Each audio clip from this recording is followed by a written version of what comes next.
कहानी उन आम घरों की है जहां खाने वाले तो कई, लेकिन कमाने वाला एक मर्द ही होता है। बावजूद इसके उससे उम्मीदें कम नहीं होती।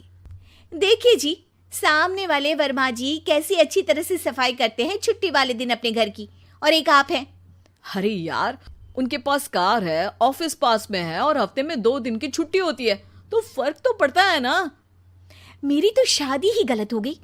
अरे कोई मस्त लड़का मिलता, कमाता भी, घुमाता भी, घर के कामों में भी मदद करता, लेकिन नहीं जी, हमारे वाले को तो कमाने से फुर्सत ही नहीं, और कमाई भी ऐसी कि कोई जरूरत पूरी ही नहीं हो रही है। सुनील बेचारा शीना को देखकर सोचता है कि शीना सही कह रही है।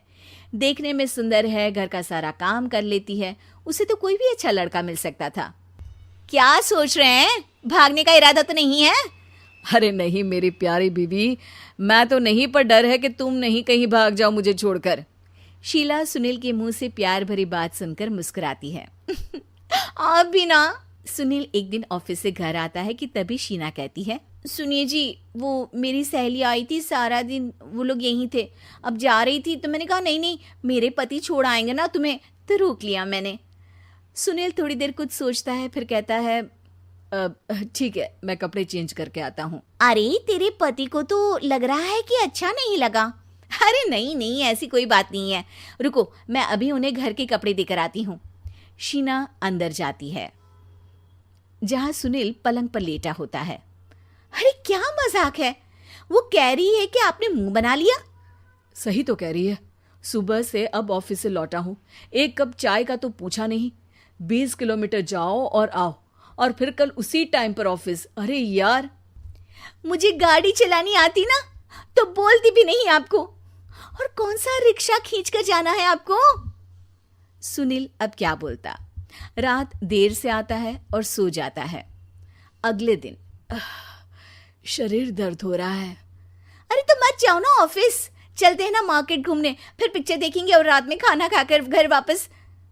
सुनील जब सारे दिन की थकान वाला शेड्यूल सुनता है तो वो सीधे सीधे ऑफिस के लिए तैयार हो जाता है।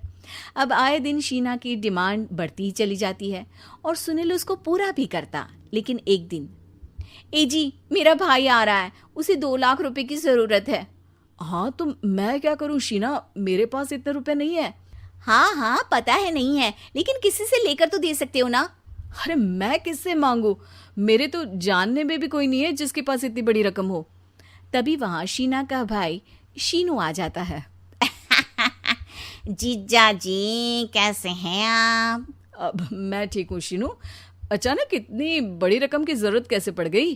अरे जीजा जी, वो बिजनेस शुरू किया ना, तो उसके लिए पैसे की जरूरत है। काफी हो चुका है, थोड़ा पैसा बचता है तो मैंने सोचा आपसे ले लूं। अब देखो, मेरे ऑफिस में कुछ लोग हैं जिनकी सेविंग अच्छी है, मैं उन लोगों से बात करके देखता हूँ। सुनील ऑफिस से किसी से पैसे लेकर शीना को दे देता है। शीना वो पैसा भाई को दे देती है 2 महीने बाद। अरे यार शीना, वो ऑफिस वाला आदमी अपने पैसे मांग रहा है, कैसे दूं? अपने भाई से बोलो ना पैसे दे दे। अरे हाँ हाँ दे देगा, कहाँ भागा जा रहा है, आप उनको बोल दो कि दे देंगे। थोड़े दिन बाद, शीना वो आदमी मुझसे आज भी पैसे मांग रहा था यार, मैं तंग आ गया हूँ। ऑफिस जाते ही सामने उसका चेहरा दिखता है, क्या बोलूं, बार बार पैसे मांगता है। अच्छा मैं शीनू को फ़ोन लगाती हूँ, बात करके देखती हूँ। शीना भाई को फ़ोन करती है लेकिन वो फ़ोन उठाता ही नहीं। लगता है भाई कहीं ऐसी जगह है जहाँ नेटवर्क की समस्या होगी। सुनील अगले दिन दोपहर को ही घर आ जाता है। उसका चेहरा उतरा और परेशान सा होता है, वो रोने लगता है। अरे क्या हुआ जी, आप इतना परेशान क्यों हैं? सब ठीक तो है ना? अरे नहीं शीना, कुछ ठीक नहीं है, मैं ठीक नहीं हूँ। तुम्हारे भाई के लिए मैंने जो पैसे लिए थे, उस आदमी ने आज भरे ऑफिस में सबके सामने मेरी बेइज्जती कर दी। सबके सामने आज मैं कर्जदार बनकर खड़ा था। मैंने हर वो प्रयास किया घर चलाने के लिए जो मैं कर सकता था, लेकिन अब नहीं होगा। वो फिर रोने लगता है। अरे आप तो औरतों की तरह रो रहे हैं, मर्द हैं आप। क्यों, आदमी के सीने में दिल नहीं होता, या फिर वो इंसान नहीं मशीन होता है? अरे मैं थक चुका हूँ शीना, तुम समझती क्यों नहीं? मैं भी शारीरिक और मानसिक रूप से थकता हूँ, मैं भी आराम करना चाहता हूँ, सुकून चाहता हूँ। मैं अब कुछ नहीं कर सकता। कुछ नहीं। वो बैठ जाता है। शीना पति को हैरान परेशान देखकर चुप हो जाती है। अगले दिन, सुनिए, ये लीजिए 2 लाख रुपये, उस आदमी को दे दीजिए और बोल दीजिए कि आज के बाद किसी को पैसे के लिए बेइज्जत ना करे। सुनील पैसे देखकर राहत की सांस लेता है। अरे शीना, तुमने तो मेरा बहुत बड़ा काम कर दिया। अब मैं शान से ऑफिस जा सकता हूँ। लेकिन ये पैसे आए कहाँ से? ये पैसे मैंने अपने गहनों को गिरवी रख कर लिया है। तुम ठीक रहो, निश्चिंत रहो, मैं बस यही चाहती हूँ। मुझे माफ़ करना, पर अब मैं समझ चुकी हूँ कि मर्द को भी दर्द होता है।